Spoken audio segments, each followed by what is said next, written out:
Suivre Dorian Connals à 23 km/h, ça secoue. Le triathlète est en pleine préparation, chez lui à Grenoble, pour le début de la saison internationale, avec de grandes ambitions.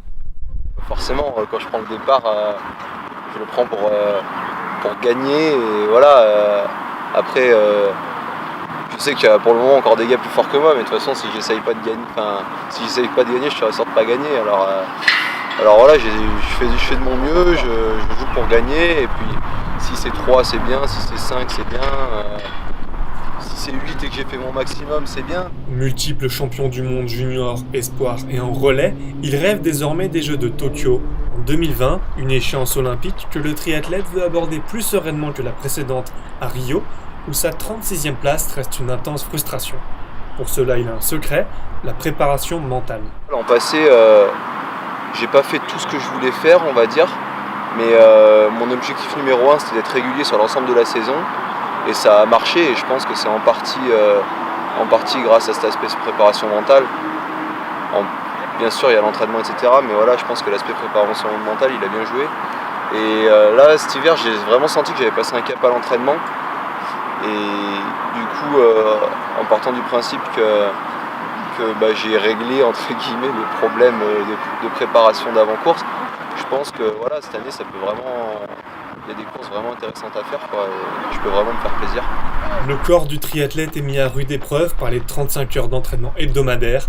Alors une fois par semaine, Dorian Connals passe entre les mains de sa kiné.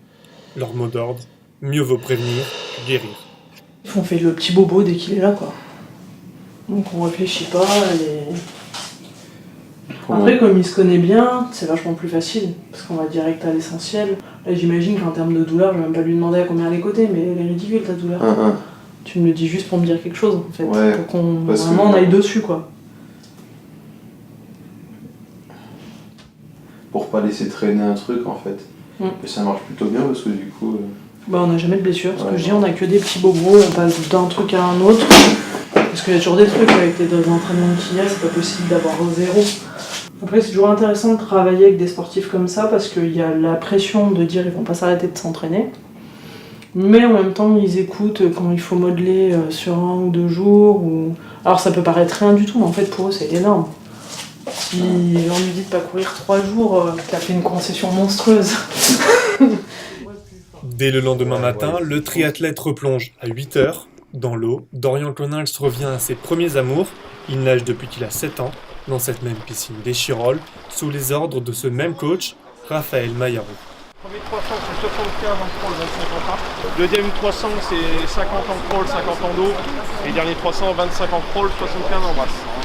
Tous les matins, c'est le même programme, 5 km de natation en guise de réveil, 2 heures à enchaîner les longueurs, en compagnie de Simon Vien et de Léo Bergère, 2 autres triathlètes de l'équipe de France. Au fil des kilomètres, les 3 hommes sont devenus inséparables et partagent bien plus que de simples séances d'entraînement ensemble.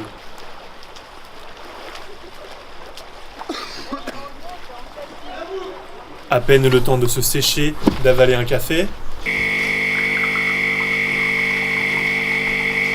et il est déjà l'heure du deuxième entraînement de la journée. Le programme est chargé.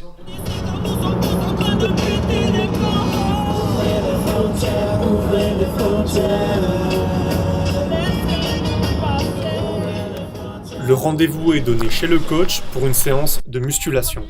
Tu alternes les squats et puis un travail d'explosivité derrière. Pour jouer avec les meilleurs, il ne suffit pas de nager, pédaler, courir. Dorian Connals s'inflige 2 fois par semaine des exercices de gainage et des séries de squats. Voilà, de l'explosivité.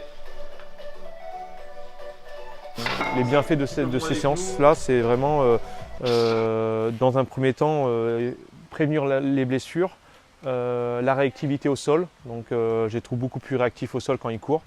Mais c'est vrai que c'est pas forcément évident de pouvoir concilier ça avec le volume de travail qu'on en a à côté en natte, en vélo et en course à pied. On sont sur des semaines à plus de 30 heures. Une fois la séance terminée, les triathlètes sautent sur leur vélo pour une sortie de 2h30 dans les montagnes. Bon, de manière générale, de toute façon, même quand c'est cool, on va un peu dans les bosses parce que, surtout, déjà parce que c'est plus sympa, ça passe plus vite. En plus, parce qu'il y a beaucoup moins de voitures, on est plus tranquille. Et du coup, ouais, c'est le genre de tour qu'on aime bien, Beldon. C'est cool, il y a des beaux paysages et tout. On a toujours une belle vue. Voilà. Aéro aujourd'hui. De toute façon, on se rapproche de la compète. Tokyo, c'est juste là, de l'autre côté des montagnes. Sur sa route olympique, Dorian Connals continuera d'enchaîner les kilomètres en nageant, en pédalant ou en courant pour s'écrire un avenir doré.